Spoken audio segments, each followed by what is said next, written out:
ভারতের রাজধানী নয়াদিল্লির সংসদ ভবন এলাকায় প্রথমবারের মতো সমাবেশ করেছে তরুণদের অনলাইন প্ল্যাটফর্ম ককরোচ জনতা পার্টি। হাজারো তরুণের অংশগ্রহণে বড় ধরনের এক রাজনৈতিক সমাবেশের রূপ পায় এই কর্মসূচি। বিজেপির বিরুদ্ধে এত বড় সমাবেশের ঘটনা ভারতের সহসা ঘটেনি। সমাবেশে শিক্ষা ব্যবস্থার সংস্কার ও শিক্ষামন্ত্রী পদত্যাগের দাবি জানান এই প্ল্যাটফর্মের প্রতিষ্ঠাতা অভিজিৎ দীপকে। দিল্লির রাজপথে তেলাপোকার দল। ভারতের প্রধান বিচারপতি ঠিক এই নামেই অবজ্ঞা করেছিলেন এই তরুণদের। এবার তাদের লাখো কণ্ঠের স্লোগানে কাঁপছে দিল্লির রাজপথ।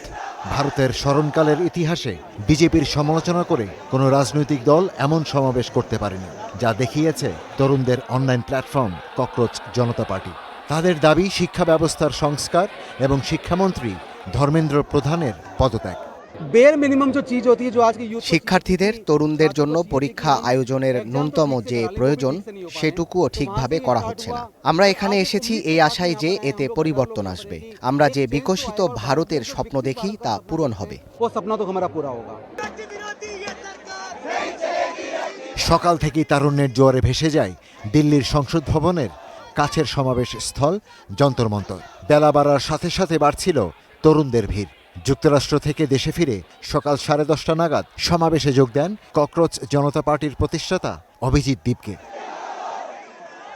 ভারতের সংবিধান রচয়িতা ভীমরাও আম্বেদকরের আত্মজীবনী হাতে নিয়ে সমাবেশে যোগ দেন অভিজিৎ দীপকে। মঞ্চের পেছনে বিজেপির প্রতীকের নিচে লেখা ছিল শান্তিপূর্ণ বিক্ষোভ।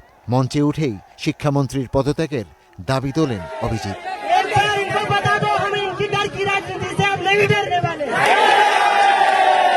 সংক্ষিপ্ত ভাষণে অভিজিৎ বলেন, দেশের তরুণরা আর ভয় পাবে না, তারা লড়বে। তেলাপোকা ভয় পায় না। তিনি বলেন, সিজেপির উপর নজরদারি না চালিয়ে সরকারের উচিত এই দাবিগুলোর প্রতি গুরুত্ব দেওয়া। এই সমাবেশ থেকেই আগামী 23 জুন দিল্লির রামলীলা ময়দানে আরেকটি কর্মসূচি ঘোষণা করেছে ককরোচ জনতা পার্টি। সামাজিক যোগাযোগ মাধ্যমে তরুণদের এই আন্দোলনকে পাকিস্তানপন্থী বলে অভিহিত করেছিল বিজেপি। তবে সমাবেশের অনুমতি বিজেপি শুভবুদ্ধির পরিচয় দিয়েছে বলে মনে করছেন বিশ্লেষকরা। Ishtiaq Hossain, star news.